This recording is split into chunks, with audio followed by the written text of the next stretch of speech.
Hello, everyone. Dr. Vicky here, speaking to you from the Seeds of Transformation Healing Center. It's time for Taroscopes again. We're going to be doing the Taroscopes for the sign of Libra. That's Libra Sun, Libra Moon, Libra Rising for the month of September 2024. Before I get started, I just want to welcome all my new subscribers. Thank you for joining us. You're going to find this community is a great group of folks who are both stargazers, explorers, seekers, and people who want to be of service to this beautiful evolution that we're all participating in. And for those of you who have followed me for years, you know you're in my heart. Thank you for all your support over the years. So let's get into the tarot um, for Libra. But before we do that, let's talk a little astrology. Now, oh boy, the last few months, I'm going to just say the last few months, but we all know it's been longer than that. We've been in a whirlwind of energy. And, part of the reason for that is because we are at a changing of the ages to a certain extent. We are at an evolutionary crossroads, and we need to make decisions about how we want to live our lives. There is no going back. Kamala Harris, a famous Libra, says that. And it's true, there isn't going back. We can learn from the past, but we're not really interested in repeating it. And so we look forward with a lot of hope and some trepidation as well. Now, as we start this month, there's a big shift at the very beginning. And when I mean the very beginning, I mean the very beginning of the September 1st, we have Uranus, the planet of change, the planet of rebellion and revolution, but also the planet of awakening, stationing retrograde. It has gone as far as it's going to go in the sign of Taurus this year, and now it's starting to back up. It's going to I think it goes back to about 24 degrees of Taurus. I could be wrong about that, but it starts its retrograde motion. Uranus, as I said, is the energy of rebellion. And so the more rebelliousness is going to start to take a little bit of a back seat as we review how far we have moved forward through the action of rebellion and through the action of not wanting to abide by the structures that are there. At the same time, on the same day, just a few hours later, Pluto, the planet of transformation, which has been in Aquarius since, do you want to say January, the end of yes, January 20th, goes back into Capricorn. Yes, it's going to be in the last degree of Capricorn from the 1st of September to the 20th of November. That last degree of Capricorn is kind of the period at the end of a very long sentence that began in 2008. So we are going to see some interesting things. But with Uranus stationary and starting to move retrograde, and with Pluto now in the more traditional sign of Capricorn, I think what people are going to be looking for over the next couple of months is a little bit more stability, So we'll see how that works out.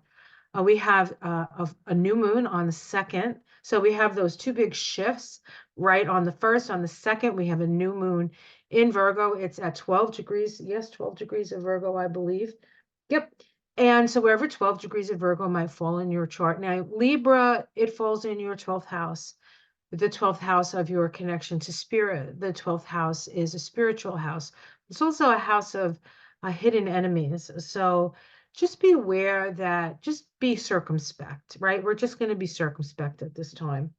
And then on the, let's see, what day is it? The 17th, we have the full moon to that new moon, and that's a full moon at 26 degrees of Pisces. Sun, of course, at 26 degrees of, did I say Pisces? Yes, it is. It's a full moon in Pisces. The sun in Virgo. Yeah, sorry, 26 degrees of Virgo. I don't want to say. Did I say that? Well, anyway, 26 degrees of Virgo. I just want to point out, though, that this is the start of the eclipse season. So this is an eclipse moon. And so as it comes with eclipse, there's big changes, right? I know what you're thinking. Like, wasn't July and August enough? I guess not. We still got, there's still things happening. And of course, we are at an evolutionary crossroads. So it's important that we choose wisely. The sun moves into Libra on the 22nd. And Venus, your ruling planet, moves into Scorpio. It's in Libra for the first part of the month, and that's good for you Libras because it helps support your Libra-ness. All right, so yeah, so that's the story, Morning Glories.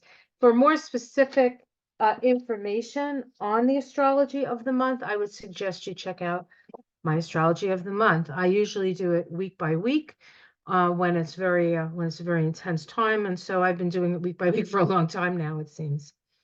All right, so I'm going to be using one of my favorite decks, the Modern Spellcasters deck, to do the tarot reading, and then I'm going to pull an oracle card from a new deck that I just got, the Tree of Life Oracle, which seems apt for me because that's what I teach. I teach the Tree of Life. I teach Kabbalah. If you guys are interested, I'm starting a class in September, second or third week. It'll be down below so you can see, and I believe it's going to be on Thursday evenings. So if you have a Thursday evening free and you've been curious about the Kabbalah and how I work with the Kabbalah, this might be your opportunity to join us. Usually it's a great group of people. All right. One more. Okay.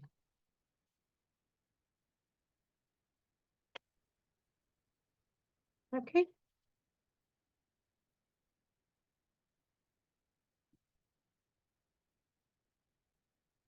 We start with the Seven of Swords. The Seven of Swords. So the Seven of Swords is an awareness that not everything is as it seems. It's an awareness that something isn't quite right. And so our little spidey sensors are tingling. I think we need to pay attention to those. There could be somebody trying to take something that's yours, that they have no rights to. So you need to be aware. You need to make sure your guard is up this month. Let's see what it crosses it.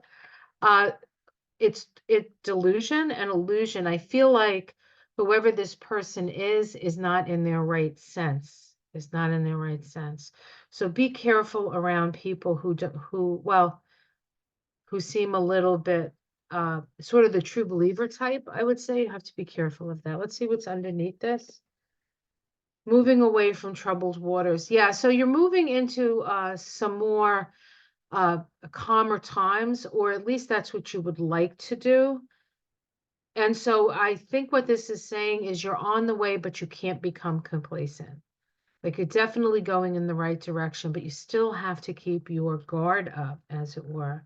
And this woman here has the benefit of having this guy who's sort of steering the boat or poling the boat across the lake. So she has a protector. This actually reminds me of Kamala and Tim, right? She's up there with the ideas, leading the boat, and then there he is, sort of doing things to help the boat go in the direction she wants it to go into, and yet also having that protector energy. So in the past, we have the Knight of Pentacles. You've planted a lot of seeds. You've done a lot of groundwork. Uh, you're a very hard worker. This is about somebody who's a very, very hard worker. This guy is sitting on the back of a squirrel. The symbolic meaning of squirrel is to squirrel away. You've squirreled away your resources. You have things, what's that expression?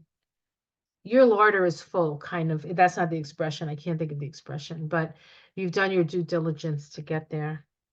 In the sky, we have the High Priestess. The High Priestess can be secrets that become known, but it's also a connection to spirit. This on the Tree of Life is on the path between Kether, which is the crown, which is connected to our crown chakra, where we call in spirit, and Tiphareth, which is the heart, and that's the heart. So it's direct connection, sort of from the mind or the beingness of divinity into your own heart. So there is a lot of help, a lot of wisdom. This could also be coming in as downloads. So, and I would really pay attention to my sleep and to any dreams I may get during sleep time.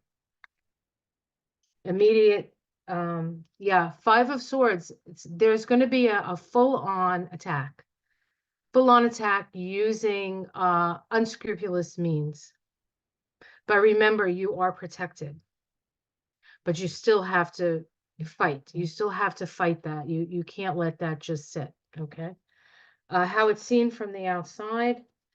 Rest. That maybe you may need some rest. You may need to pay attention to your rest. You see that this guy is resting between these swords, and he has these wolves that are, I would see them as protecting him, protecting him. So the people around you need to be very aware, very aware. Domestic situation, Page of Pentacles. So new projects. They're in their infancy. This could be a new book of some sort, a new, just like or learning something new. This could be learning something new. All right. Hopes and fears. The Queen of Pentacles, that you have the resources that you need. I think everybody hopes for that. And the resources aren't just physical resources. I think it's emotional resources, mental resources. It's just resources in general. But you see that little squirrel is there. So we have the squirrel energy again. The Queen of Wands, you're fine. You're going to be fine. You're going to be sitting on the throne. The Queen of Wands is the sustainer of spirit. It's interesting because there's usually a cat in this. In this deck, strangely enough, there's no cat. There's usually a black cat in here. So she's sort of like a cat lady. But this is taking your throne. Taking your throne. Let's see what else is coming with that. The Six of Wands, victory. So victory, all these guys, this guy, right? The other guy, you're going to have victory. So although there is, you need to be very aware, ultimately you succeed. And then we have the star, which is the star of hope and democracy. It's an Aquarius vibration. So there are going to be attacks. Some may be some may be enemies you don't expect. Others are people that you expect it from. You want to just make sure that you're protected, that the people around you and are protecting you. Keep yourself open to any information that comes in through spirit. So say you get a little bit of a weird vibe and say, I'm supposed to go I don't know, car shopping today, but I don't, I really need to get that done, but you know what? I don't really feel like it. Don't force yourself, right? Listen to your inner voice. We have the nine of underneath it, we have the Nine of Swords. It is anxiety. It was upside down. I really don't read upside down cards, but it could be it's an anxious time. Let's just put it that way. It's not your imagination. We have the Nine of Wands, protecting your boundaries. Here's another card talking about protecting yourself. And then the Page of Swords. You have to watch that there is somebody close to you who's like a spy in the camp kind of thing. So there could be somebody within the camp that is trying to undermine you, but know that you will you're while their danger is there, if you are vigilant, keep your eyes open, keep focused on what it is you're trying to accomplish, you're going to be able to do it. So all right. Wow. Whew. Okay. So let me, I'm going to pull a oracle card from the Tree of Life Oracle. Let me just collect these cards here. All right. Okay. Here we go. Okay, so let's pick an oracle card for the month. Let's see what oracle card comes up for Libra. Libra.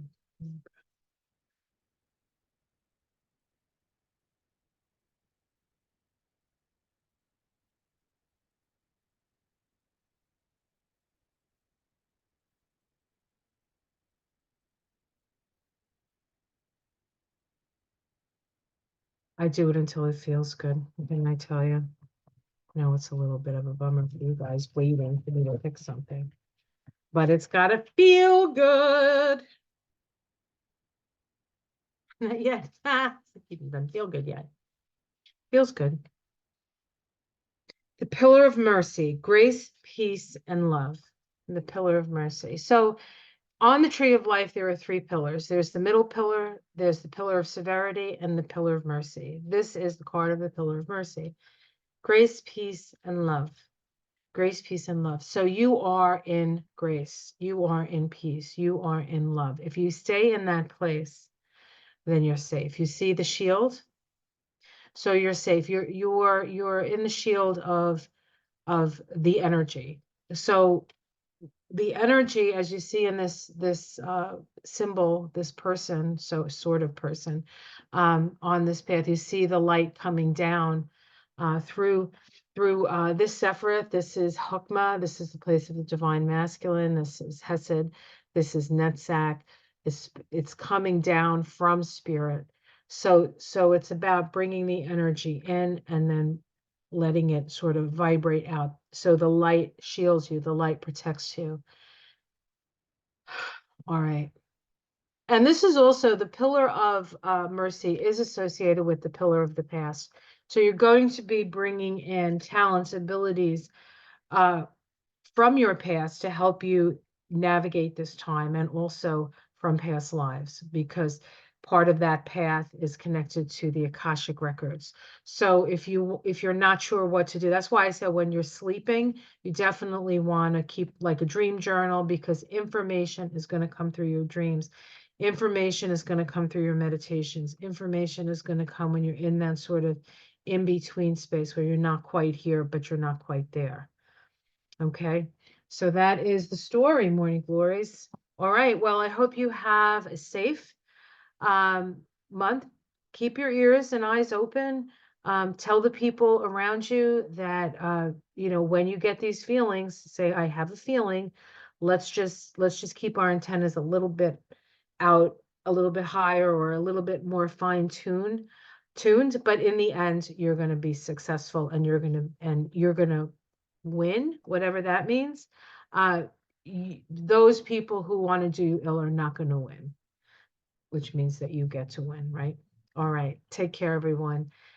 Please be careful. Take care of yourself. And I'll see you again next month. As I said, if you want to become part of a class on the introduction to the Kabbalah, there will be links below for that. Much love to you all. Namaste.